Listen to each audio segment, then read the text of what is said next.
This is lecture number 37 of the course ME314 Fluid Mechanics 2. We already have started a topic of external flow, and we have seen the drag coefficient, which depends on the pressure distribution and the wall shear stress distribution. Today we are going to see an alternative method for calculating the drag force and the lift force instead of having the knowledge of pressure distribution and shear stress distributions. Both are responsible for the total drag.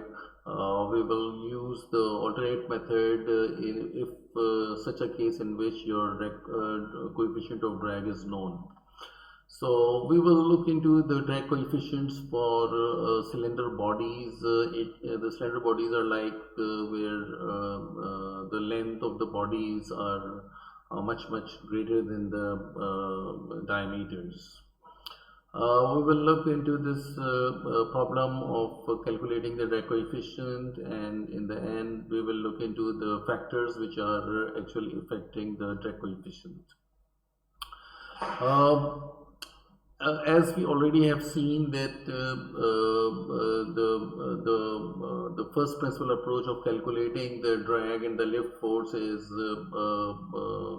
working out the distribution of the forces, whether the pressure forces or the wall shear stresses that has been acting onto the surface, and to calculate the drag. But in most of the cases the distribution of pressure and distribution of wall shear stress is not known.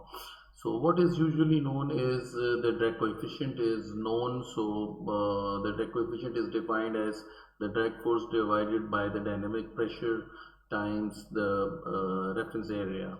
So here, if we just multiply the drag coefficient with this denominator, we will be able to calculate the drag force. So the drag force would be depending on the density of the fluid, the drag coefficient, the square of the speed, and this area A, which could be a planform area or which could be a frontal area depending upon the configuration.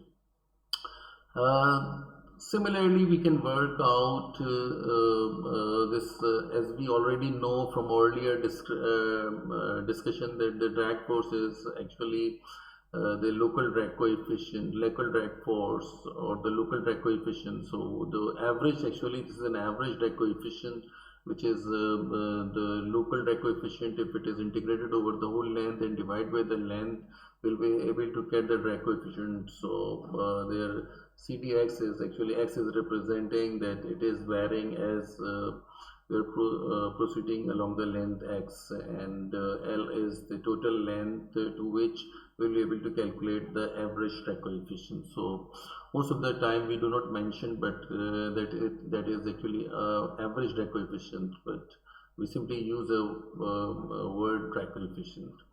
Similarly, we can work out the lift forces if we have a knowledge of the lift coefficient multiplied by the denominator to get the lift force. So this is an alternative approach, and we already know from the different shapes that there are actually two types of drag. One is the drag which is related with the friction, and friction is due to this wall shear stress on the surface where this fluid interacts with this body. So, and the pressure drag is due to the distribution of the pressure, the forces in the upstream as well as on the downstream. These forces causing pressure, and pressure always act inward. So we have this coefficient of drag due to that pressure, or this pressure drag or the friction drag. So the total drag is actually, and we have seen from this particular geometry where we have this length of the body, and D is the height of the body, and so on the numerator, on the horizontal axis, we are representing the ratio of this height over the length. So if it is 0.1, it means we can say that D is 1 meter, and length is 10 meters. So it would be 1 upon 10, that would be 0.1. So there is certain pressure drag and there is certain friction drag. So as this ratio is increasing, it means this diameter is increasing, so your pressure drag is increasing, whereas your friction drag is being reduced. So the total drag is actually the sum of the pressure drag and the friction drag. So the total drag force would be the sum of the drag, friction drag plus sum of the pressure drag. Consequently, the coefficient of drag would be actually the sum of the coefficient of drag due to the component of friction and the pressure.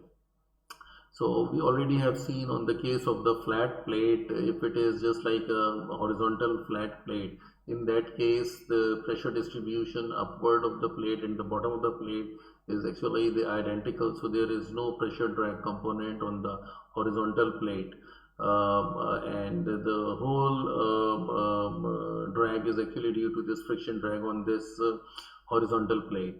And if we just make it a vertical plate, then we can see that there is a pressure distribution in the upstream and the downstream. So the component of the drag is only the pressure component. The friction component is negligibly small. So the total drag is actually the sum of the friction and the pressure drag. If we look at the cylinder bodies, it means where your length of the bodies, for example, is a cylinder, there is the length of the cylinder over the diameter ratio. If it is greater than 20, such bodies are called as cylinder bodies. So it means we are not interested in what is happening at the ends, because length is much bigger than the diameter, so the effect of length is being ignored in such cylinder bodies. So if you see this plot, it is actually on the horizontal axis we have a Reynolds number, and we notice the free stream velocity here. D is the characteristic length, and nu is the kinematic viscosity.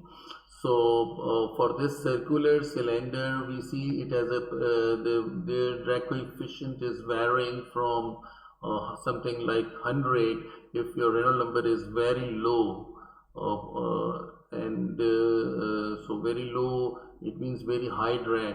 So as the Reynolds number is increasing, the drag coefficient decreases, and to this point, up to 10 to the power 5, there is a critical Reynolds number, and then this sharp drop, and that this is a typical behavior for cylinder. And for horizontal flat plates, which is vertical, so you have some higher drag coefficient, but if this flat plate is independent of the Reynolds number. But for these such shapes, the drag coefficient is a function of Reynolds number. So what do we notice is here the drag coefficient is a function of Reynolds number. Once we talk about Reynolds number, it means we are talking about geometry, we are talking about flow conditions, and we are talking about the fluid properties. And we know that if the air is the moving stream, then the properties of the air changes with the temperature. So once the temperature changes, the Reynolds number changes, and when Reynolds number changes, the drag coefficient changes. Let's look at this problem. We have a vertical cylinder whose height is 30 meter and diameter is 0.3 meter, and we need to calculate air is flowing at 20 degrees centigrade with the speed of 35 meters per second. So 35 meters per second, quite a gusty wind velocity, and that at atmospheric pressure and temperature of 20 degrees centigrade. So the information of pressure and temperature is just only to work out the transport properties like density and viscosity, which will be required in calculating the Reynolds number, because we know here the drag force need to be calculated, so we need to know the drag coefficient. So the first thing is we have this data given. The free stream speed is 35 meters per second, and we know it is a cylinder body where length over diameter ratio is I mean, capital D should be the diameter actually. So that should be greater than 20. So we can consider the previous graph for working out this drag coefficient. We know the properties, but we need to calculate at what Reynolds number, what will be the value of the drag coefficient. So I need to calculate the Reynolds number. So Reynolds number would be, from this definition, I know the density of air is 1.2 kilograms per meter cube, and free stream speed is 35 meters per second, and here this diameter 0.3 meter is my characteristic length, and I will be able to calculate the Reynolds number, which is in the order of 7 into 5. So from the graph we will be able to calculate that Reynolds number. We will be able to see that the drag coefficient would be a 0.2, order of 0.2. So 7 into 10 to the power 5 is something, 10 to the power 5 is this. So that is something 10 to the power 4. So 7 into 10 to the power 5 is something like order of 0.2. So 0.2 is like this. So something like 7 into 10 to the power 5 is close to 10 to the power 6, but 7 into 10 to the power 6 is 0.2 is the drag coefficient here. So I have taken the drag coefficient 0.2. So the drag force is simple, drag coefficient multiplied by the dynamic pressure times the area, and here it is this frontal area, which is the diameter is this length and L is this height. So the frontal area would be the diameter times length. So I just substitute all the values here: 0.2 drag coefficient, half, and density, and free stream velocity, and area. So we got the drag force, which is the resultant force that is actually acting at the center of the vertical cylinder. So since this force, if you take the resultant of that force which is acting at the center, it will be causing a moment.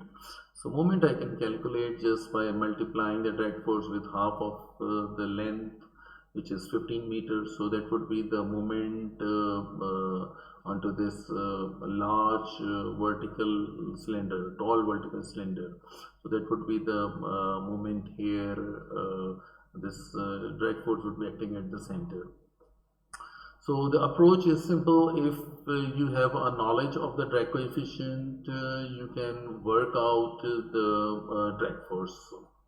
So this is an alternative way, because you didn't have gone into this pressure distribution and wall shear stress distribution. So we already have seen that drag coefficient for flat plate, it doesn't change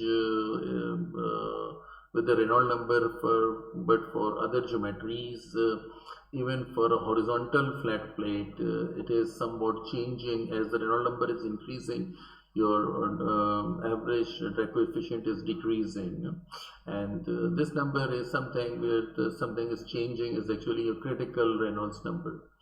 So for different geometries, the drag coefficient changes once you reaches to this transition region.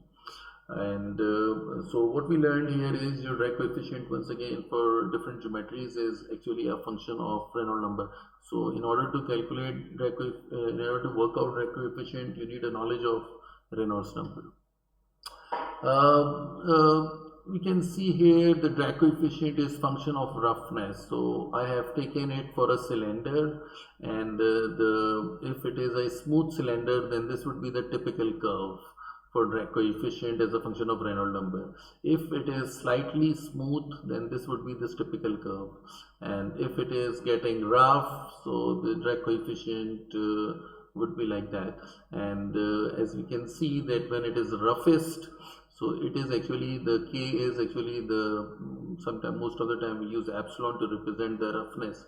So roughness over diameter ratio, roughness over characteristic length, actually this is the ratio. So with that typical ratio of roughness, what you call it roughest, then your drag coefficient is some higher value, and at different values of the Reynolds number. So we learned that the drag coefficient changes as the roughness of, because the roughness causes friction drag is actually changes, and here the drag coefficient varies due to that friction component, and the pressure drag is due to the shape of an object. Okay, now let's see, for the same thing we observed it for, instead of cylinder, if we observe this for a sphere. So if it is a smooth sphere placed in a free stream where velocity is u here, and epsilon is the relative, epsilon over diameter is the relative roughness. So when it is 0, it means a smooth surface, so you have this typical curve, and as roughness is increasing, this typical curve is shifting slightly, and one can see if your sphere is considered as a golf ball, so it has a lot of roughness on the surface due to those dimples deliberately created on the golf ball.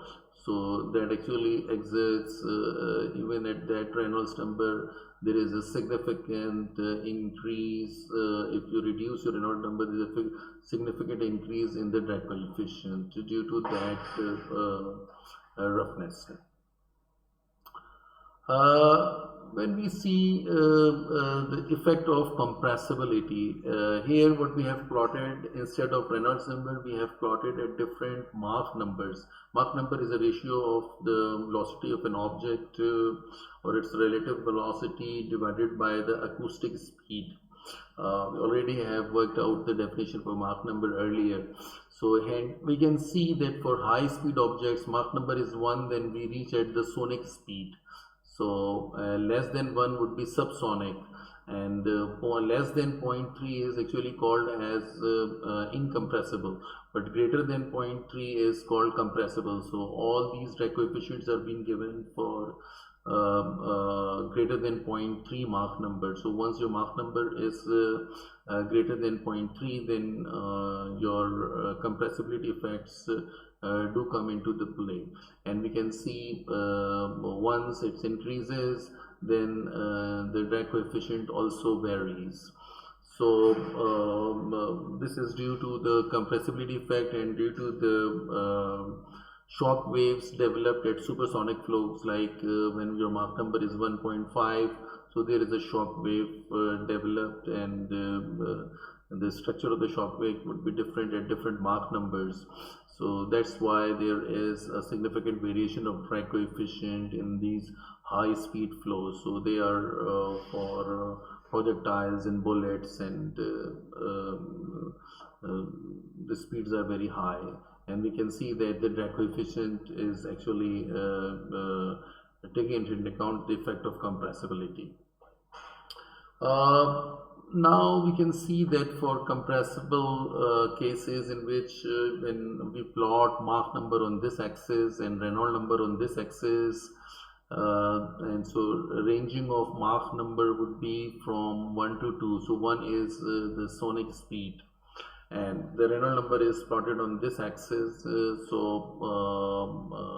We can see Mach number is 0 here, and once you are moving in that direction, the Mach number is increasing, and once you are moving in that direction, the Reynolds number is increasing. And the vertical axis, this z-axis is actually representing the drag coefficient. So there is a particular contour of drag coefficient.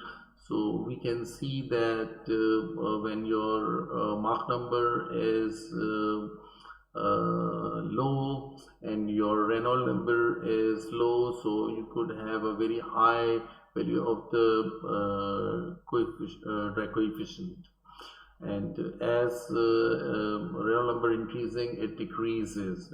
So, and less than 1 Mach number, it has a different contours, and at higher Reynolds number, it has different contours.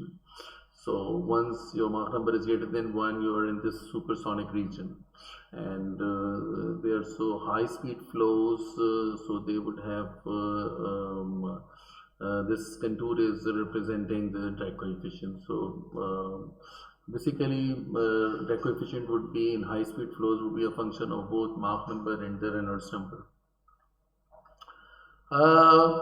If we see a case of a cylinder, but this time the cylinder is not stationary, but there is a rotation takes place.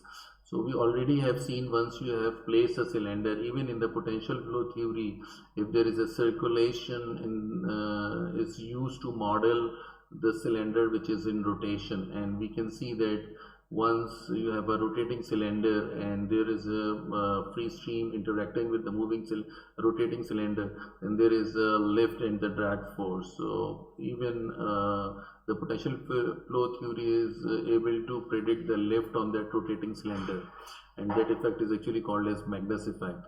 So we can see if the angular speed times r is the radius of the cylinder, and v0 is the free stream velocity. If it is increasing, this is the variation of the drag coefficient, and this is the variation of the lift coefficient. So compared with the drag, the lift is significantly changing if the cylinder is rotating. So this is, we already have seen in this potential flow that the lift there was a lift force associated even in this potential flow theory, but in real flows there is a drag coefficient variation as well as the lift coefficient. And we can see the same thing with this. In case of a sphere also, the drag coefficient varies with the factor of speed, angular speed like this, and the lift coefficient varies like that. So it means the drag coefficient would be depending on Reynolds number, Mach number, depends upon the rotation of the object as well. So I mean, in ships which is actually not fully immersed in water, so they are actually such objects which are moving in a free surface. So where what happens is, when the ship propels, it generates waves, and these waves actually carries energy. So we need to generate energy. We need to have that energy in order to generate those waves, and the energy and the power of propulsion would be related with the drag. And we can see the critical the characteristic dimensionless number in free surfaces, as we have seen in an open channel flow, is a Froude number, which is actually square root of the inertial over the gravitational forces. So here in case of ships, v is the velocity of the ship and L is the length of the ship, and we can see the drag is a function of Froude number as well, and we can see the frictional drag is just proportional to Froude number, and there is another contribution of the drag, but instead of a pressure drag, here it is actually called as a wave making drag. So because energy to be consumed in overcoming these waves, so that is actually at this critical Froude number, when it is 1, so there is a maximum wave making drag and minimum frictional drag, but that would be the total drag. So here just like we already seen that in cases of fully immersed flows, the total drag is due to the friction component and due to the pressure component, but in partially immersed objects, the total drag is due to the friction component and due to the drag due to the wave making component. So the total drag coefficient consequently would be contributing towards the friction as well as the wave making. So we can say that for ships, the drag coefficient would be some function of Reynolds number as well as the Froude number. And here we can see on horizontal axis we plot a Froude number, and on the vertical axis we have plotted this wave making drag coefficient. So we can see that it is a function of Froude number, and u is actually the relative speed of the ship, and L is the length of the ship, and g is acceleration due to gravity.